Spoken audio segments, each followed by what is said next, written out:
দেশের মানুষ ও গণতন্ত্রের জন্য এবারের নির্বাচনে কামালা হ্যারিস ও ডেমোক্রেটিক পার্টিকে জিততেই হবে বলে মনে করেন সাবেক হাউস স্পিকার ন্যান্সি পেলোসি। তবে তিনি বলেন এই নির্বাচন খুব কঠিন হবে।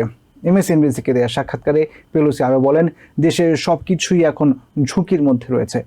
সাউথ ক্যারোলাইনার ডেমোক্রেটিক কংগ্রেসম্যান জেমস ক্লাইবার্ন বলেছেন, দেশকে আরও এগিয়ে নিতেই হ্যারিসকে প্রেসিডেন্ট প্রার্থী করেছে ডেমোক্রেটিক পার্টি। অন্যদিকে ওবামা প্রশাসনের ডিফেন্স সেক্রেটারি লিওন প্যানেটা মনে করেন, রাশিয়ার প্রেসিডেন্ট ভ্লাদিমির পুতিনের প্রতি ডোনাল্ড ট্রাম্পের চেয়ে অনেক বেশি কঠোর হবেন কামালা হ্যারিস। বৃহস্পতিবার MSNBCর এক অনুষ্ঠানে অংশ নেন সাবেক হাউস স্পিকার ন্যান্সি পেলোসি। এতে তিনি কথা বলেন ডেমোক্রেটিক প্রেসিডেন্ট প্রার্থী কামালা হ্যারিসের নির্বাচনী প্রচারণা সহ বিভিন্ন বিষয়ে। পেলোসি বলেন, ডেমোক্রেটদের জিততেই হবে, এর কোনো বিকল্প নেই।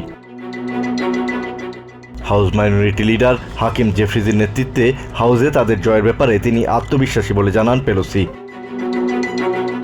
পেলোসি বলেন, মানুষ কামালা হ্যারিসের জীবনের গল্প শুনতে চায়। পেলোসির মতে, প্রতিপক্ষরা গতবারের মতো এবারও নানা প্রতিবন্ধকতা সৃষ্টির চেষ্টা করবে। তাই অতীত থেকে শিক্ষা নিয়ে ডেমোক্রেটদের এগিয়ে যেতে হবে এবং জয়ের জন্য সব শক্তি ব্যবহার করতে হবে। সাউথ ক্যারোলাইনার ডেমোক্রেটিক কংগ্রেসম্যান জেমস ক্লাইবার্ন বলেন, রিপাবলিকানরা দেশকে পেছনের দিকে নিয়ে যেতে চান আর ডেমোক্রেটিক পার্টি সামনের দিকে এগিয়ে যাচ্ছে। দুই দলের মধ্যে এটাই তফাৎ।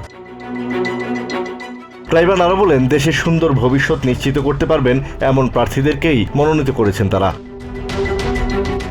ওবামা প্রশাসনের ডিফেন্স সেক্রেটারি এবং সাবেক CIA ডিরেক্টর লিওন পেনেটাকে প্রশ্ন করা হয়, কমান্ডার ইন চিফ হিসেবে কামালা হ্যারিস কেমন হবেন বলে মনে করেন তিনি। জবাবে পেনেটা বলেন, কামালা হ্যারিস বর্তমান বিশ্ব সম্পর্কে ভালো জ্ঞান রাখেন। পেনেটার মতে, সামরিক বাহিনীর আত্মত্যাগের সম্মান দিতে জানতে হয় একজন কমান্ডার ইন চিফের, যা হ্যারিসের মধ্যে আছে, আর ডোনাল্ড ট্রাম্প তার পুরোপুরি বিপরীত। রাশিয়ার প্রেসিডেন্ট পুতিনের জন্য হ্যারিস খুবই কঠিন হবেন বলেও মনে করেন পেনেটা। মেডেল অব অনারের চেয়ে মেডেল অব ফ্রিডম বেশি সম্মানজনক ট্রাম্পের এমন মন্তব্যেরও সমালোচনা করেন তিনি। Asad real, TVN24 news desk. New York থেকে সম্প্রচারিত TVN24 টেলিভিশন বিশ্বজুড়ে বাঙালির কণ্ঠস্বর।